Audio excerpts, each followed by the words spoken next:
Get ready, 10 seconds, 5 seconds.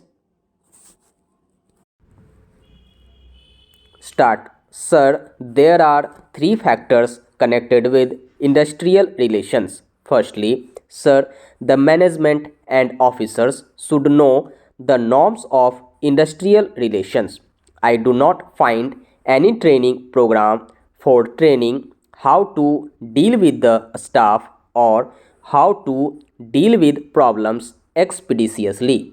If they do not change their outlook, if they do not attend to the grievances in time, they will ultimately accumulate and create a grave crisis, and we shall again be falling in some trap, and strikes will become an annual feature, or there will be strikes many times.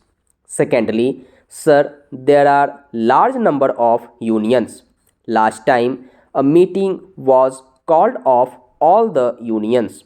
There are craft-wise unions, a station masters union, ticket collectors union, and so many others, and there is much scope for politicians and others to multiply unions because the occupations are 700 to 800.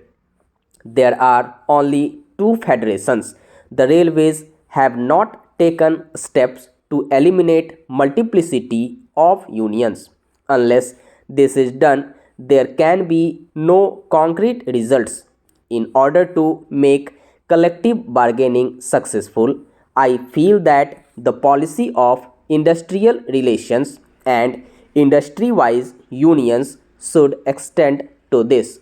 The scheduled castes and scheduled tribes want their separate union, and the tribal people also want their separate union in the railways.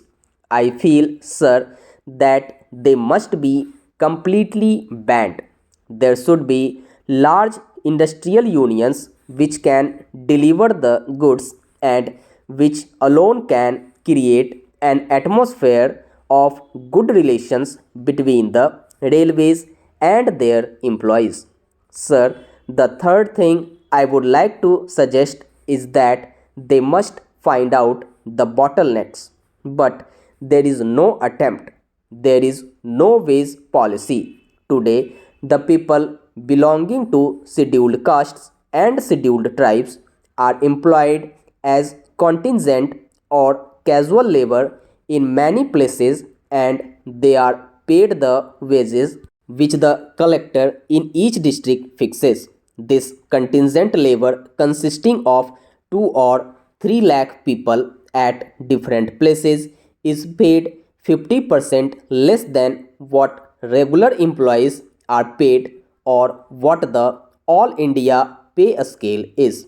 They have been working for years and are getting different wages in different districts depending upon the minimum wage or the collector fixing the pay scales and wages in that state. Discrimination is very great. I would like the minister to look into the matter.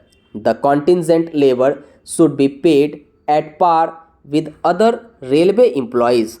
Sir, another point which is very important is about the promises given by the railways at the time of a strike.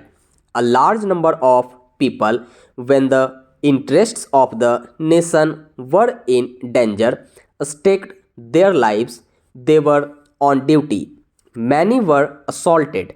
At that time, a promise was given that their children or their dependents will get priority in employment.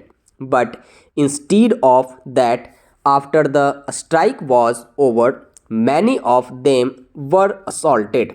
I would like to know from the Honorable Minister what happened to the promises given by him to the employees who were on duty, who staked their lives.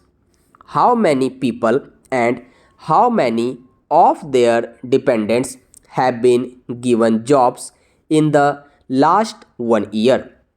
If the promises given to them at a crucial time are not fulfilled, the government will lose its credibility and the workers will not be able to do their duty properly and faithfully.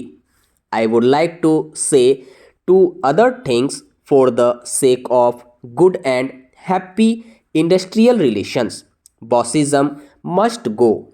In all the modern countries, industrial relations have become successful because the officers treat their employees on equal basis and informally.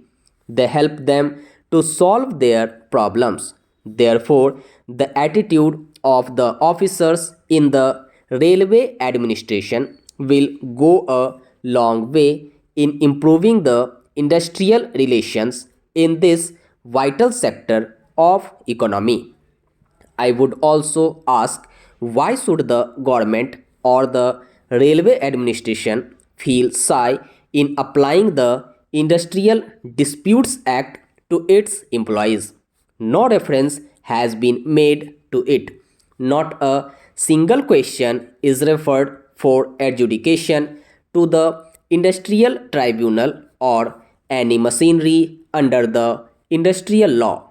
Railways being the biggest transport industry, they should accept as a norm of industrial relations that their problems will also be referred to adjudication machinery available in our country. Small things like termination or suspension may not be very big or important from the railway administration point of view, but it is of vital importance to the individual employee who is suspended for months and years together and does not get any redress. He has to rely upon the mercy of the deciding authorities. It may take 1 or 2 years. In the state from which I come, under the Bombay Industrial Relations Act, if a man is terminated from service or dismissed, he can go to the labor court and his grievance can be looked into within 3 months. If it is found that he has been wrongly dismissed, he can be reinstated. This is a great deterrent for officers acting arbitrarily. I therefore suggest that norms must be laid down for industrial relations.